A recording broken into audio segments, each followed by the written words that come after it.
Good afternoon. और आज हम जो क्लास करने जा रहे हैं वो आपके इंडिया जीके का पोर्शन है।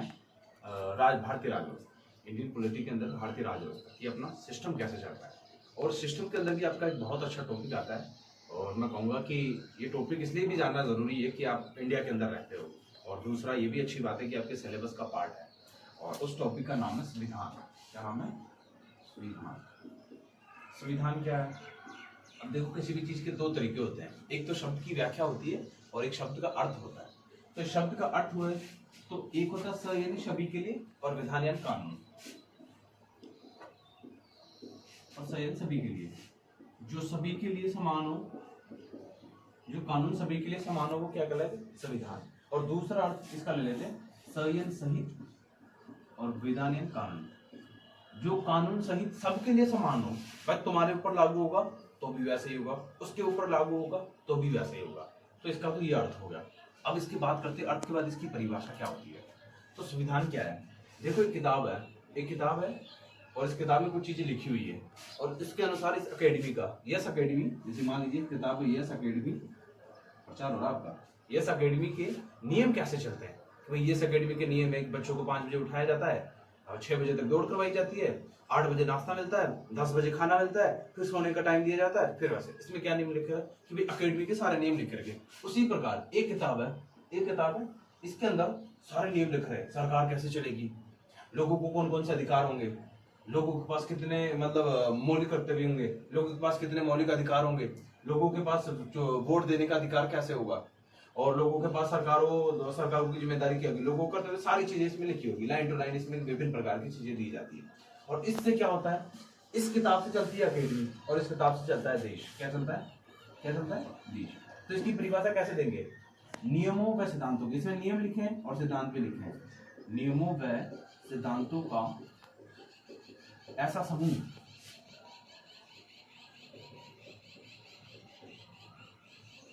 ये सारे नियमितता करके इस किताब में ले लिए, नियम ले लिए, सिद्धांत। नियमों व सिद्धांतों का ऐसा समूह जिससे किसी देश का शासन चलाया जा सके, जिससे किसी देश का शासन चलाया जा सके। भाई किताब है जिसके अंदर देश के सारे नियम लिख रखे हैं और उससे देश चलता है, तो वो क्या किताब कहलाई? संविधान। तो संविधान क्या है? नियमों व सिद्धांतों का ऐसा समूह जो किताब के अंदर लिखकर उससे देश का शासन चलाया जा सके, तो वो क्या होता है? संविधान। अब इस संविधान के अंदर इसका निर्माण कैसे हुआ? जैसे कि संविधान को कब बनाया गया? तो इस संविधान का निर्माण 1946 में, जुलाई 1946 में कैबिनेट मिशन, आपको पता है जस्ट 1947 में हम लोग आजाद हुए, लेकिन सर पैट्रिक लॉरेंस के नेतृत्व में,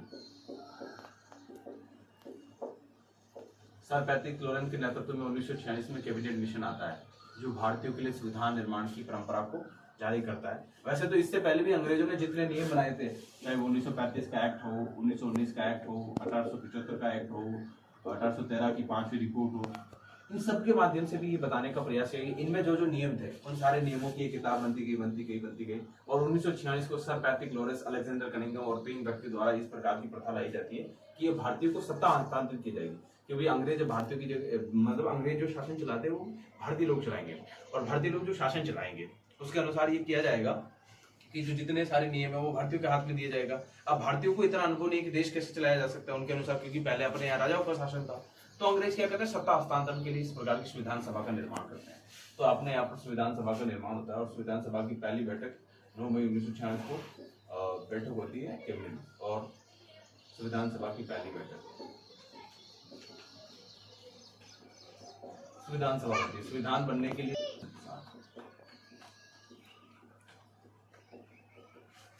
उपाध्यक्ष, अस्थायी अध्यक्ष या उपाध्यक्ष, लिख देता हूँ, डॉक्टर, इस विधानसभा के उपाध्यक्ष रहते हैं। ये सबसे विधानसभा के सबसे बुजुर्ग सदस्य भी रहते हैं। फिर इस किताब के अंदर क्या क्या चीजें लिखी हुई, इसकी विषय में बात करते हैं। तो इस किताब के अंदर जो पॉइंट लिखे हैं, बिंदु, उनको बोला जाता है अनुच्छेद। क्या बोला जाता है? अनुच्छेद। तो इसमें अनुच्छेद कितने थे? 395। वर्तमान में कितने? 475, लेकिन मूल रूप से अनुच्छेद आज भी कितने? 350। इसमें भाग 22 अनुच्छेद 1। संविधान का अनुच्छेद 1 क्या बताता है? संविधान का एक अनुच्छेद बताता है कि भारत राज्यों का संघ है, कि भारत क्या, मैंने आपको बताया था ना, India is a structure of state of union. मतलब भारतीय राज्यों का संघ है। इंडिया क्या है?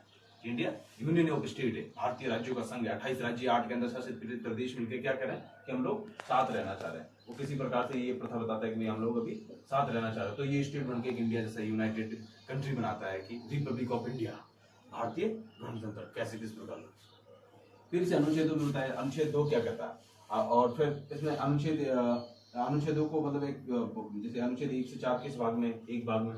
अनुच्छेद 5 से 11 6 किस भाग में? 2 भाग में। अपने मौलिक कर्तव्य किस भाग में? तो इस प्रकार के भाग कितने बनाए गए? 22। वर्तमान में लगभग 25 है और ये 475, लेकिन मूल रूप से यही पूछे जाते हैं। और 12 अनुच्छेद जो विषय इसमें नहीं आए उनको अनुसूची में मिला दी गई। अब कोई भी चीज हम कोई भी काम करते हैं तो कुछ चीजें पॉइंटों में लिखने से छूट जाती है, तो छूट जाने के लिए हमारे पास क्या बनाएंगे? विभिन्न भाग बनाएंगे और अनुसूचियां बनाएंगे। अब इन अनुसूची में क्या है? तो आपसे प्रश्न इस प्रकार के संविधान के अनुच्छेद 1 में क्या है? तो भारत क्या है कि इंडिया, इसमें लिखा है भारत और इंडिया दोनों शब्द लिखे हैं कि India is union of state, Bharat राज्यों का संघ है। फिर इस विषय में अपने थोड़े मौलिक अधिकारों की ये टॉपिक बहुत अच्छा रहता है कि संविधान में आप भारत के नागरिक हो और भारत के नागरिकों को कौन कौन से अधिकार दिए गए। तो उसके लिए क्या होता है कि उनको मूल अधिकार जो आपको संविधान के तहत प्रदान किए गए, जैसे संविधान के अनुच्छेद 18 से 14 में कि जब मैं बात करता हूँ 14 से 18 तो ये कितने अनुच्छेद है? कितने अनुच्छेदों में क्षमता का? 15, 16, 17, 18 कितने अनुच्छेद हो गए? कितने अनुच्छेद हो गए? 8। इन जनरली आपकी रीजनिंग आगे से गए या रीजनिंग में किस तरीके से ये 5 अनुच्छेदों के तहत किया गया है। और दूसरा इसके बाद आता है स्वतंत्रता का अधिकार। अनुच्छेद ये सारे आपके मूल अधिकारों के नाम लिखते हैं। और तीसरा इसमें आता है धार्मिक एवं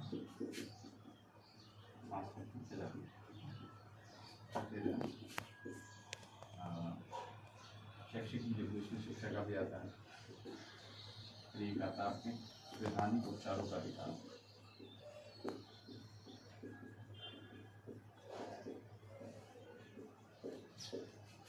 फिर आता है बाल एवं शोषण के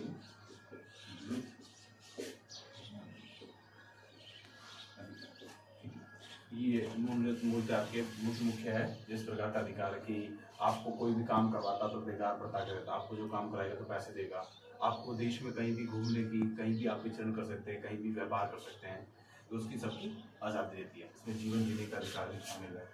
जीवन जीने का अधिकार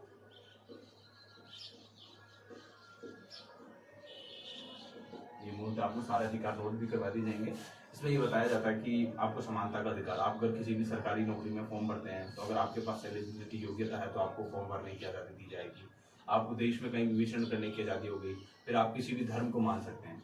संविधान के अनुच्छेद 23 और 24, 25 में ये उल्लेखित है कि धार्मिक स्वतंत्रता का अधिकार क्या है, क्योंकि आपको किसी भी धर्म को मानने की, आपके धर्म का प्रचार करने की ये सारी आज़ादी रहती है। ठीक है, आप किसी भी संस्कृति में अपनी संस्कृति को बढ़ा सकते हैं, अपनी भाषा, अपनी आस्था का पालन कर सकते हैं, उसी के अधिकार। फिर है कि अगर आप किसी भी जगह काम करते तो पहले क्या कि बेकार प्रथा चलती थी, अपने शासकों के और राजाओं के वहाँ पर लोग बिना पैसे काम करते थे, तो उसको रोकने के लिए आज अपने बच्चों को शिक्षा देने के लिए बाल शोषण के विरुद्ध मतलब बच्चों को ठीक तरीके से शिक्षा दी जाए, उसके लिए भी काफ़ी चीज़ें उल्लेखित है। और साथ में अनुच्छेद 14 से लेकर 33 तक मूल अधिकारों का उल्लेख कितनी है? 14 से लेकर 33 और भाग 3 में, इसमें भाग 3 में इसका उल्लेख मिलता है। भाग 4 में अब बात करते हैं। भाग 4 में नीति निर्देशक तत्व 35 से लेके ये 35 से मान लो 35 से लेके 51 तक, 35 से 51 तक नीति निर्देशक।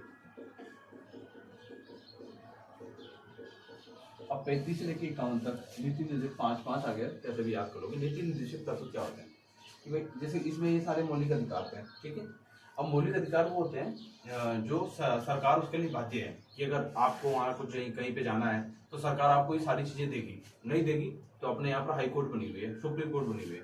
सारी इस सुविधा वो मैंने किताब बनाई थी ना संविधान वाली, इस किताब की रक्षा करने के लिए देश में 149 संविधान के अनुच्छेद 124 के तहत सुप्रीम कोर्ट, ऐसी सुप्रीम कोर्ट दिल्ली के अंदर है। ठीक है, और उसकी जो 12 अलग अलग शाखाएं, हाई कोर्ट, जिला न्यायाधीश, जिला मतलब जिला न्यायालय, बहुत सारी चलती है।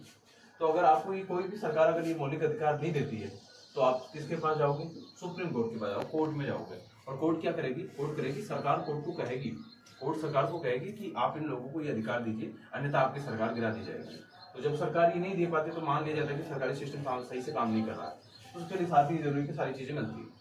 अब बात करते हैं नीति निर्देशक तत्व। नीति निर्देशक तत्व वह होते हैं जिनके अंदर ये सिखाया जाता है कि ये सारी चीजें होती है, ये सरकार के लिए लागू होती है कि जिस दिन सरकार के पास पैसा आना आ जाएगा, सरकार ये कर सकती है, मतलब ये सरकार का अधिकार है। अपने संविधान के अनुच्छेद 35 से 51 के बीच कि भाई सरकार लोगों को अच्छा वातावरण उपलब्ध कराएगी। तो जब जिस दिन सरकार के पास एनवायरमेंट में अच्छा पैसा आ जाएगा, सरकार हर किसी को रोजगार उपलब्ध कराएगी, सरकार गो हत्या पर प्रतिबंध लगाएगी, सरकार लोगों के लिए अन्य कोई काम भी कर सकती है, सरकार महिला और बच्चों का विशेष ध्यान रखेगी, सरकार इमरजेंसी के टाइम एम्बुलेंस उपलब्ध कराएगी।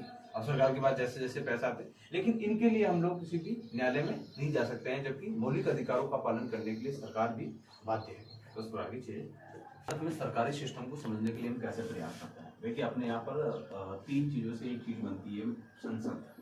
संसद 3 चीजों से मिलकर बनती होती है, ठीक है। एक होती है, और ये संविधान के अनुच्छेद 149, ठीक है, मतलब 79 से बनी है, जिसमें पहली है लोकसभा, दूसरी है राज्यसभा और तीसरा राष्ट्रपति।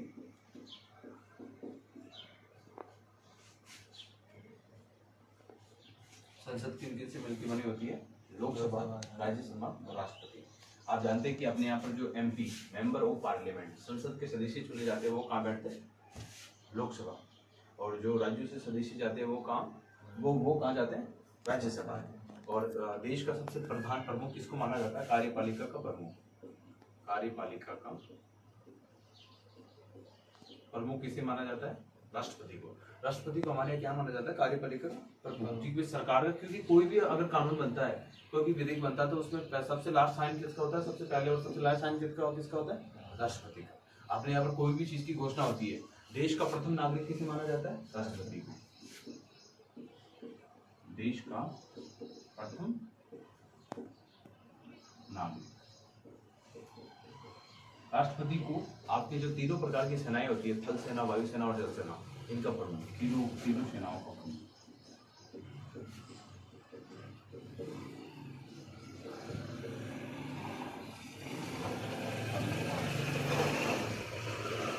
राष्ट्रपति को वैधानिक मुखिया माना जाता है।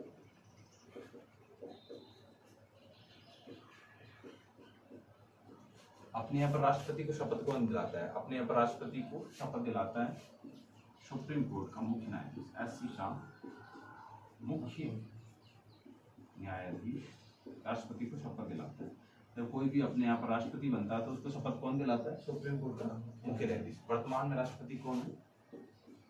वर्तमान में प्रेसिडेंट है।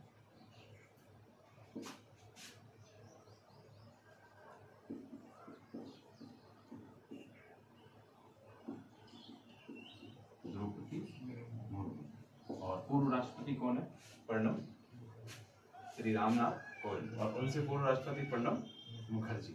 तो अपने यहाँ पर सबसे पहले अभी वर्तमान वाली क्वेश्चन आता है कि राष्ट्रपति कौन है? श्री द्रौपदी मुर्मू। ये उड़ीसा से हैं और देश की दूसरी या तीसरी महिला राष्ट्रपति है, क्योंकि इससे पहले प्रतिभा देवी सिंह पाटिल जो राजस्थान से, वो भी रह चुकी है। और आपका क्वेश्चन आप क्या चाह, देश का प्रथम नागरिक किसे माना जाता है? देश का प्रथम नागरिक किसे माना जाता है? राष्ट्रपति को। और देश की तीनों सेनाओं का प्रमुख किसे माना जाता है? राष्ट्रपति को। संवैधानिक रूप से जो प्रमुख होता है वो कौन होता है? राष्ट्रपति। और कार्यपालिका का जो प्रमुख प्रधान होता है, यानी किसी भी कानून का साइन करने को कौन करता है? राष्ट्रपति। अपने यहाँ पर संसद की 3 चीजों से मिलकर बनी होती है, लोकसभा, राज्यसभा और राष्ट्रपति से। इन तीनों को मिलाकर क्या बोला जाता है? और देश के ये काम क्या करती है? देश में कानूनों को बनाना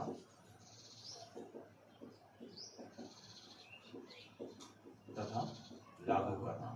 देश में कानूनों को बनाने तथा लागू करने का कार्य कौन करती है? संसद करती है। और संसद मूलतः इन चीजों के लिए बहुत ज्यादा उत्तरदायी रहती है। अपने जो प्रधानमंत्री बोलते हैं, लोकसभा का प्रमुख कौन होता है? लोकसभा का नेता PM, प्रधानमंत्री कहलाता है, प्राइम मिनिस्टर। प्रधानमंत्री। लोकसभा का नेता कौन कहलाता है? प्रधानमंत्री। और जो अपने यहाँ पर जो लोकसभा का नेता कौन होता है? देखो इसमें और इसमें क्या अंतर है? इसमें जो भी चुन के जाते हैं उनको हम लोग चुन के भेजते हैं। जैसे मैं आपसे प्रश्न पूछूं, आपका सांसद कौन है? आपकी सांसद कौन है मेंबर ऑफ पार्लियामेंट? जैसे कि मेरी सांसद है दिव्या कुमारी, ठीक है, मेरे उस इलाके में मेरी सांसद कौन है? दिव्या कुमारी। तो उससे आपके कौन है? हनुमान बेनीवाल। हनुमान बेनीवाल। नागौर क्षेत्र से कौन आता है? हनुमान बेनीवाल। वो आपकी बात रखेंगे। भाई देश इतना बड़ा देश है, अपने हर देश में हर जगह तो पहुंच नहीं सकते, तो अलग अलग इलाकों को देश में संसद क्षेत्र में बांटते गए। अभी सारे इसमें जाते हैं, अपने देश की बात, अपने इलाके की बात करते हैं, जैसे कहते हैं कि नागौर में रेतीली जमीन है और कभी मतलब बारिश कितनी रहती है, कितनी रहती है, सारे आंकड़े रहते हैं और इसी के आधार पर देश के सारे लोग कानून बनाने का कार्य करते हैं। एक होती है कार्यपालिका, एक होती है व्यवस्था, एक होती है न्यायपालिका। अब इसके विषय के बाद हम थोड़ी न्यायपालिका के बारे में जाने, थोड़ा सा स्ट्रक्चर जानते हैं, जिससे ये प्रयास हुआ कि मतलब इन जनरली हम लोग उन टॉपिकों तक पहुंच पा रहे हैं जो बहुत जल्दी आपके मतलब इसके अंदर सिलेबस के अंदर आते हैं। अब बात करेंगे न्यायपालिका, बात करेंगे जुडिशरी की। अंग्रेजी में न्यायपालिका को क्या बोला जाता है? जुडिशरी। क्या आपका जुडिशरी का सिस्टम कैसा है? न्यायपालिका का कार्य के सीधे तौर पर पूछे तो उस किताब की रक्षा करना, उस किताब के अनुसार सरकार इस किताब के अनुसार चल रही है कि नहीं चल रही। कोई भी सरकार अपने मन से कुछ भी नियम बना दे, लेकिन अगर वो इस किताब में नहीं लिखा तो सुप्रीम कोर्ट क्या करेगी? उसे रद्द कर देगी। क्या कर देगी? रद्द कर। संविधान का अनुच्छेद 129 और संविधान का अनुच्छेद 200 समथिंग 215 समथिंग हाई कोर्ट का। अब इनमें भी और बांट लो। न्यायपालिका सर्वोच्च न्यायपालिका,